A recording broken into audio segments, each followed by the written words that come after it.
Cette semaine, j'ai découvert dans les pages du Temps que des chercheurs de l'université de Zurich sont parvenus à confirmer quelque chose que nous savions tous déjà depuis longtemps, qu'il est structurellement impossible d'interrompre une chenille à partir du moment où Suzette Sandeau a décidé d'en lancer une. Non, c'est pas vrai. Si, c'est vrai, mais ça reste une activité confidentielle, restreinte aux seuls participants des soirées Tipon chez Merguez que Suzette organise tous les samedis où elle n'a pas foot. Mais pour tous les auditeurs qui n'ont pas la chance d'être invités à ces petites sauteries, concentrons-nous donc plutôt sur cette étude de l'université de Zurich qui est parvenue à prouver que les femmes sont plus généreuses que les hommes. Et oui, dans cette étude, quand on leur donnait le choix de faire ce qu'elles voulaient avec une somme d'argent donnée, les femmes avaient tendance à diviser cette somme, en faisant des fautes de calcul évidemment, ça reste des femmes, mais donc à la répartir entre des membres de leur famille, des amis, voire des inconnus. Ce qui expliquerait peut-être le supposé attrait féminin pour le shopping qui n'est rien d'autre qu'un don à une enseigne de confection finalement.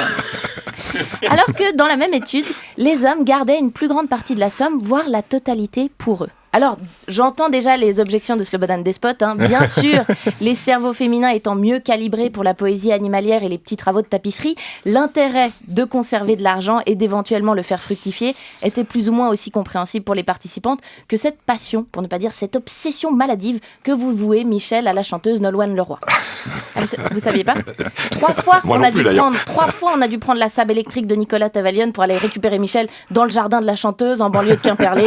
Il se tenait là, déglingué au cidre, déguisé en elfe, en train de rejouer l'intégrale de l'album bretonne au bignou. Enfin bon, le cœur a ses raisons, que voulez-vous ? Et donc, pour en revenir à nos chercheurs de Zurich, le point intéressant de l'étude, c'est qu'elle tendait à prouver une origine biologique à la différence de comportement face à l'argent. En effet, les femmes étaient récompensées chimiquement quand elles donnaient. Idem pour les hommes lorsqu'ils décidaient, comme des gros rats, je l'aurais pas dit comme ça, mais vous avez raison sur le fond, Suzette, de garder l'argent. Ce qui a donné l'idée aux chercheurs d'administrer une substance qui réduit la neurotransmission de la dopamine, dite hormone du bonheur, qui récompensait chez les femmes le don et chez les hommes l'épargne, sur un principe neurobiologique avec lequel nous sommes tous familiers, pas de bras, pas de chocolat. Et donc là, privées de récompenses chimiques, laissées libres de décider de manière plus rationnelle, les femmes se sont avérées moins généreuses et les hommes plus.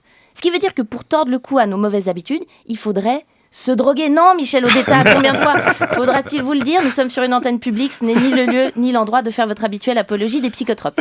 Non, mais depuis qu'il est revenu du Burning Man, il parle que de ça. Il m'a confié vouloir monter le matin Goa. Enfin bon, peu importe, il faut bien que jeunesse se fasse. Mais donc, ce qu'on peut conclure de l'expérience de Zurich, c'est qu'un défaut comme l'égoïsme, ça n'est pas inné finalement. C'est juste un comportement acquis par l'éducation, puis renforcé par la neurobiologie. C'est une mauvaise habitude en somme. Donc ça peut se changer.